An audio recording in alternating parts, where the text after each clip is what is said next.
Hey everyone, Aaron McFarland, the TreeLab Manager here, and today we're going to go over planting a tree.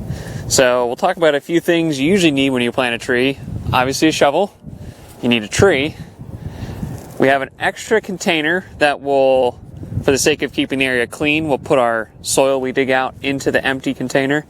And then we have some mulch here, more specifically some wood chips, which we'll talk about those a little later as well.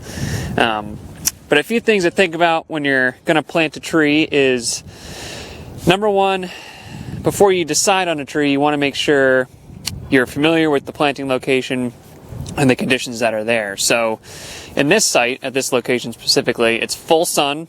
We're on a slope and a hill, so it's well draining. And that's a few key things that we're going to use when we plant this persimmon tree. But other sites are not as appropriate for that. So you don't want to plant this persimmon in standing water like you'd find a willow tree or a bald cypress. That's an important part of choosing the right tree for the right location instead of forcing a tree into a location it won't do well in.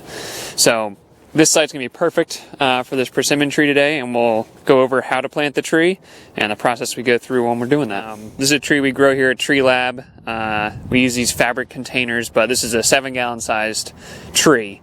So it's not too big of a pot. It's easier to dig, nice size to start.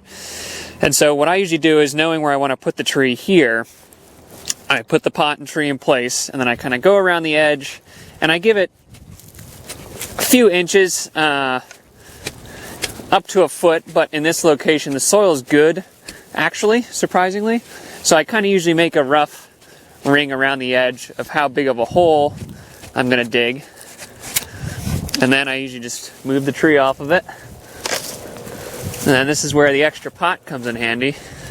You can use that to start putting the soil we dig out of the hole into that container, so it's easy to fill back in around the tree when the time comes to plant it into the ground.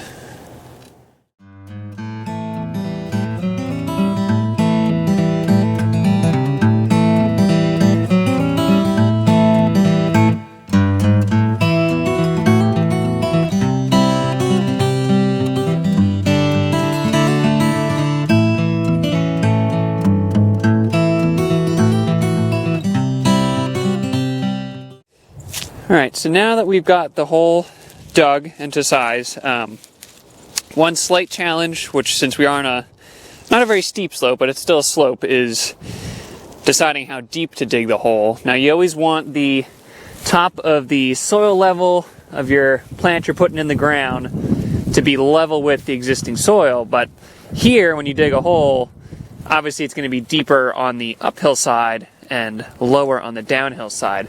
So you got to kind of make it so that you're probably going to end up being that the soil level is higher over here and about level or maybe a little below on the top side, but you can build up this lower side with some of the extra soil in your pot. And then we can use the mulch also to kind of help fill that space. But now that we can use this with a smaller size tree to see if we've dug the hole to the right size, which in this case I'm happy with this. So we'll go about the process of getting this out of the bag.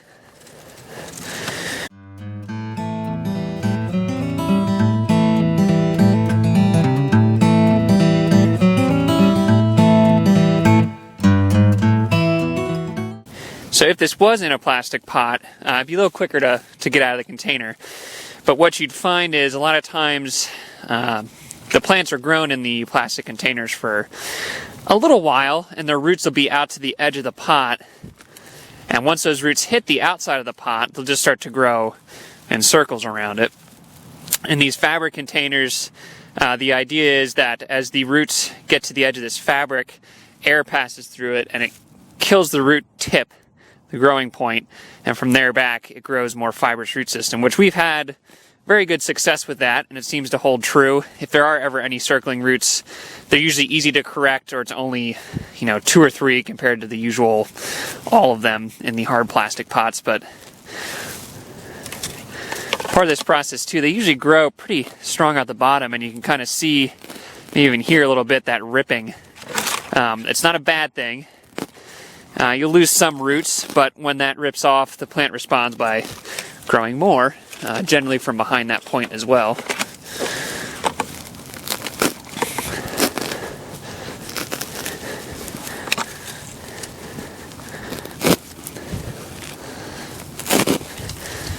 So even though there aren't really any major circling roots, I'll still kind of take this and just fluff up the edges, trying to get any of these little weeds out of there. And once again, we look pretty good. Tree's straight as it'll be.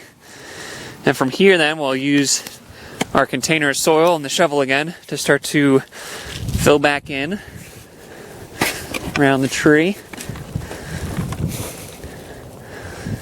What I usually like to do is get that initial kind of amount of soil back around it, and it's going to look like a lot.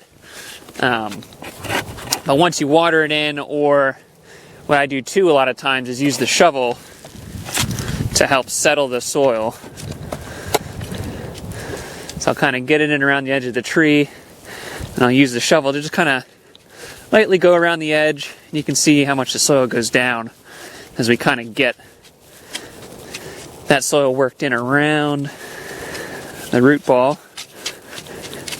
Helps to kind of fill the airspace, but you're not compacting it like you would if you were to stomp on it with your foot. You don't want to actually do that. It can restrict a little bit of water getting in there, but more so actually the air and circulation in the soil itself.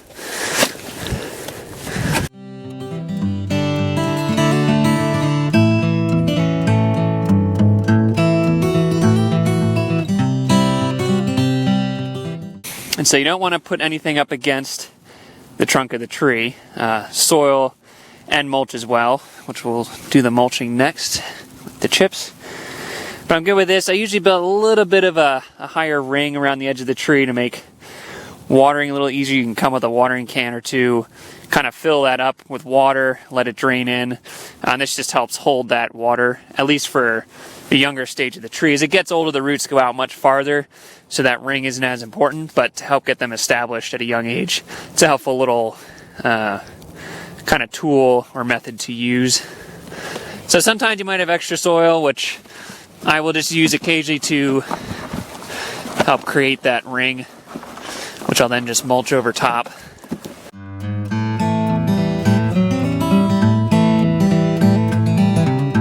So next we'll mulch this tree, and as I stated earlier, I'm using wood chips. Generally you can get them for free from any of your local arborists.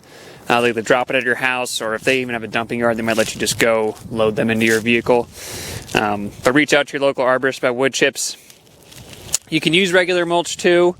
I've had very good luck with wood chips, and I've read a lot of benefits about them, such as generally they don't create a crust like normal shredded mulch will, which can actually inhibit water getting in. If it gets dry, that crust on conventional mulch can sometimes just shed water.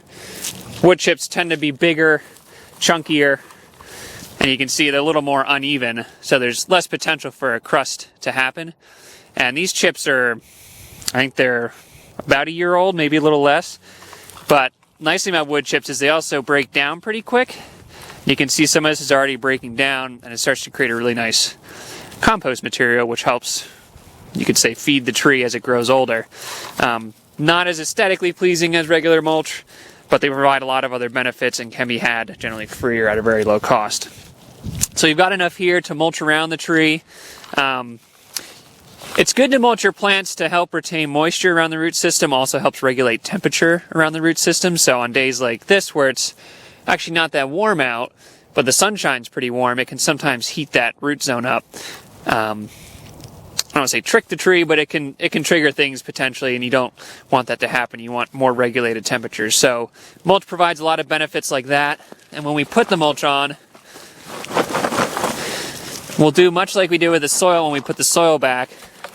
I use it to kind of make a ring again, but I like to generally keep the mulch back almost the entire size of the original root ball from the trunk of the tree, because just through rain and sometimes animal or bird activity, some of this mulch will fall in a bit.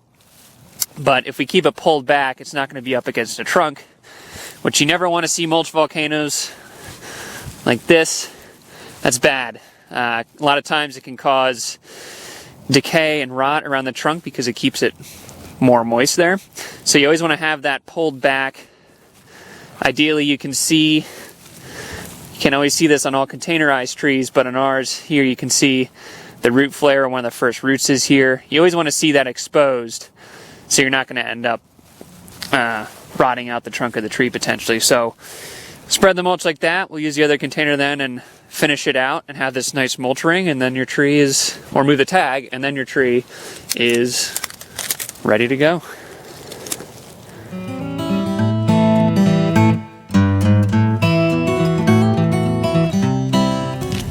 So another thing we didn't talk about in the beginning, but is another important aspect of tree planting, is the time of year when you plant a tree. We're doing this in, well, mid-December. It hasn't been especially cold here in Central Virginia at this point, but the soil can still be worked. Our temperatures aren't looking overly cold for the next couple weeks, but generally spring and fall are your best times of year to plant. There's different schools of thought on which time of year is better, but generally everybody agrees you don't do it in the summer. We generally suggest against that. It's obviously hot, tends to be drier. I mean, even if you are around to keep the tree watered during the summer, if you plant it in the summer, you're still putting the tree through a lot of stress during a time of year when it's already stressed from the heat. Plant in the spring, it's generally cooler, can be rainier. So Central Virginia, again, March through basically into May, generally even to the end of May. That's a nice time frame to plant. Then just be sure to keep your plant watered throughout the year, and then you can plant in the fall, starting generally September, and then in through November or even into December like we are here. Again, fall is kind of like spring, cooler temperatures, generally rainier, so you actually don't have to do a lot of watering over winter unless you get into a extended period of dry weather. There's still some root growth happening in the colder temperatures, not as much, but the plant still needs water to sustain itself. So those are the two best time of years, spring and fall. Try to avoid summer. Winter is maybe a last resort if you really got to get a tree in, but those times of year are the best to plant. When it comes to watering a new tree, if make the assumption it hasn't rained, you'll generally want to, I usually tell people if you have a hose that reaches it, take your garden hose, set it to like a slow trickle for 15 minutes, maybe once a week. You can do that every week into the warmer or hot part of the year if you plant in the spring. And then in the fall, you want to cut it back to every 2 and then eventually just stop. And you might want to do that for 2 seasons as well. If you have watering cans, let's say they're 1 gallon or 2 gallon watering cans, you want to definitely try to put at least 4 to 5 gallons on the tree at each time you water. The idea is you want to have less frequent waterings, but when you do water, you want to have a lot of water at once so that you're soaking the soil deeper into the ground. And in essence, you're having those tree roots chase that water deeper. If you water, let's say with just 1 gallon of water, you water it on top, that water is not dispersed deep into the soil, it disperses high up, and then your tree will chase the water higher up on top of the soil surface. And if we have a drought and you're not around to water it, or even 5 years after you plant the tree, it's not going to have a well-established root system, and it has a higher chance of dying at that point, even with the mulch. So you want less frequent waterings, but deeper waterings compared to frequent waterings with very little water. Thank you for joining TreeLab as we planted a native persimmon.